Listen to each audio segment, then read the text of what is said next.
यहां फैशन है ना, कट्टा लेकर के आ जाते हैं, फिर बोलते हैं हैंड्स अप। यही है ना? ऐसी बातें करनी चाहिए। इस देश के प्रधानमंत्री को शर्म आनी चाहिए। उनको चुनाव का समय है। आपको बताएं कितने रोजगार दिए 10 सालों में। नमस्कार। बिहार की सियासी हवा की तासीर पूरी तरह से बदल गई है।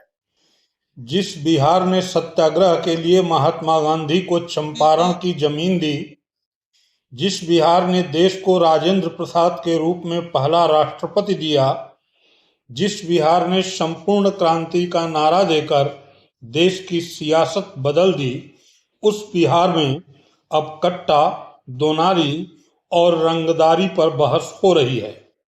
बहस छेड़ने वाले कोई और नहीं, देश के प्रधानमंत्री और बीजेपी के विश्व गुरु नरेंद्र मोदी जी हैं। मोदी जी ने कट्टा और दोनाली की सियासत से महागठबंधन को घेरते घेरते ऐसी गलती कर दी कि खुद रंगदारी के मुद्दे पर फंस गए। मोदी जी ने एक जनसभा में कह डाला कि कट्टा बिहार के युवाओं का फैशन बन गया है। फिर क्या, प्रियंका गांधी ने मोदी जी को कट्टा, दोनाली और रंगदारी पर जमकर धोया। पहले मोदी जी के इस चेहरे को सामने रखा, फिर राजीव गांधी का जिक्र करते हुए प्रधानमंत्री को आईना दिखाया। प्रियंका गांधी यही नहीं रुकी। प्रियंका गांधी ने यह भी बताया कि मोदी जी किस तरह से न धर्म बचा रहे हैं और न भविष्य संवार रहे हैं, सिर्फ धर्म के नाम पर डराकर वोट ले रहे हैं। पहले मोदी जी का भाषण सुनते हैं, फिर आगे बढ़ते हैं। यहां फैशन है ना, कट्टा लेकर के आ जाते हैं, फिर बोलते हैं हैंड्स अप। यही है ना? मोदी जी के इस भाषण के पीछे का आशय जो भी हो, लेकिन शब्दों को कांग्रेस ने लपक लिया। कांग्रेस प्रवक्ता पवन खेड़ा ने प्रेस कॉन्फ्रेंस करके मोदी से बिहार के युवाओं से माफी मांगने की बात कही।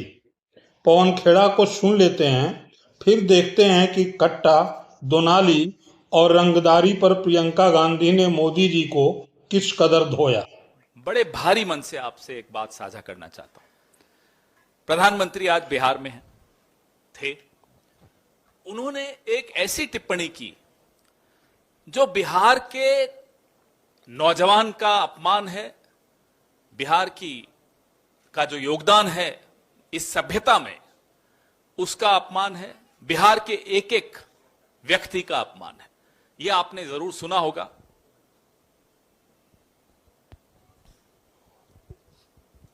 मैं चाहता हूं कि इस पर आप लोग भी ध्यान दें। यहां फैशन है ना, कट्टा लेकर के आ जाते हैं, फिर बोलते हैं हैंड्स अप। यही है ना? बिहार में आपको यहां फैशन है ना, कट्टा लेकर के आ जाते हैं, फिर बोलते हैं हैंड्स अप। यही है ना? बिहार में हम बिहार के तमाम लोगों की तरफ से राजनीतिक बात नहीं कर रहे। आप चुनाव आते रहते हैं, जाते रहते हैं। बिहार माफी चाहता है प्रधानमंत्री की। प्रधानमंत्री बिहार से माफी मांगे। इस तरह की घटिया वाहियात टिप्पणी करके आप सोचते हैं बिहार आपको माफ कर देगा? बिहार अगर आपको आसमान पर ले जा सकता है तो 2 मिनट में जमीन पर भी गिरा सकता है। बिहार सबको अपनी औकात दिखा देता है। प्रधानमंत्री को नहीं भूलना चाहिए। क्या यह मतलब है कि बिहार में फैशन है, कट्टा लाते हैं, हैंड्सअप करवाते हैं? भाई 20 साल से आपकी अपने दोस्त की सरकार है, तो ये गुंडा राज आप खुद बोलकर जा रहे हैं यहां गुंडा राज है। क्यों बिहार के नौजवान का अपमान कर रहे हैं? इसलिए आपके माध्यम से प्रधानमंत्री से हम आग्रह तो नहीं करेंगे, प्रधानमंत्री को कह रहे हैं सीधे सीधे माफी मांग कर जाइए बिहार से। पवन खेड़ा के इस बयान के बीच प्रियंका गांधी ने मोदी जी को जमकर धोया। पहले मोदी जी के उस चेहरे को सामने रखा जिसमें वह कट्टा, दोनाली और रंगदारी के जरिए महागठबंधन पर वार कर रहे थे। आज इस देश के प्रधानमंत्री आपके सामने आते हैं और फिजूल की बातें करते हैं, आपके विकास की बात नहीं करते, आपकी नौकरियों, आपके रोजगार की बात नहीं करते, यहां महिलाओं की सुरक्षा की बात नहीं करते। क्या बात करते हैं? मैं सुन रही थी कल उनका भाषण, कैसे कैसे शब्द बोल रहे थे, कट्टा, दुनाली, गोली, फिरौती, रंगदारी, हत्या, अपहरण, खून की नदियां, ये बातें हैं। ऐसी बातें करनी चाहिए इस देश के प्रधानमंत्री को, शर्म आनी चाहिए उनको।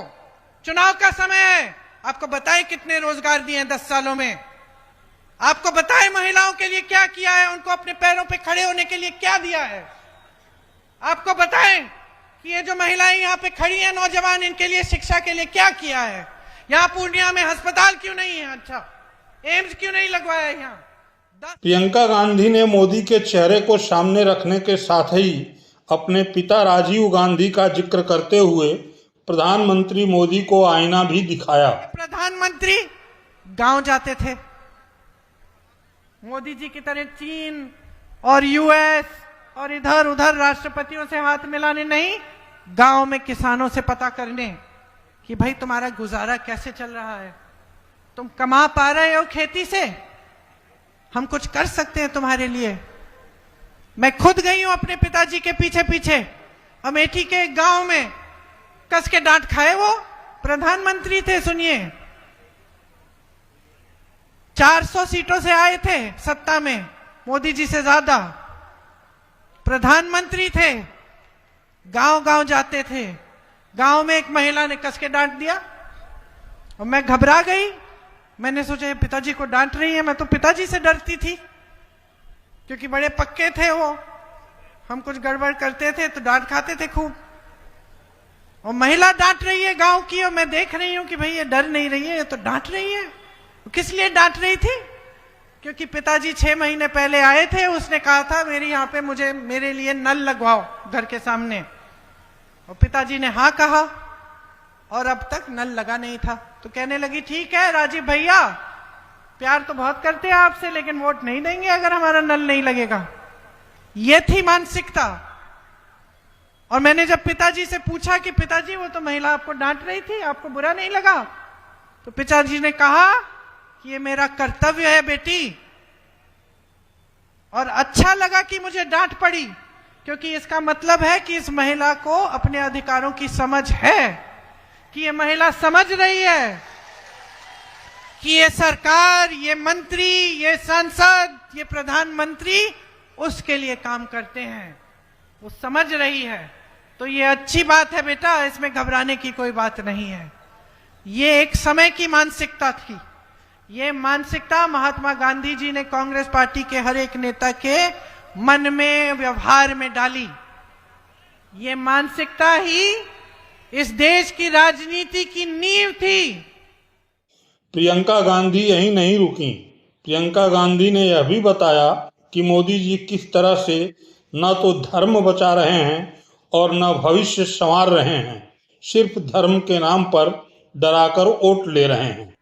और आपकी बात करने के बजाय डर, भय फैलाने वाली बातें, आपका ध्यान भटकाने वाली बातें, कभी महिलाओं को बोलेंगे धर्म के आधार पर शपथ ले लो, और भाजपा को वोट दो। अरे भाई क्यों क्यों, क्या किया है आपके लिए भाजपा ने?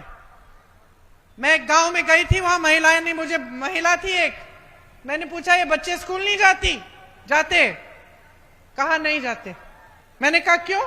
कहती है स्कूल नहीं है, पाठशाला नहीं है मेरे गांव में। मैंने कहा अच्छा, बिजली है? कहती है नहीं है, खंबा लगा था 10 साल पहले, अभी बिजली नहीं आई। फिर मैंने पूछा पानी आता है इस नलके में? कहती है नलका तो लगा गए लेकिन पानी नहीं आता।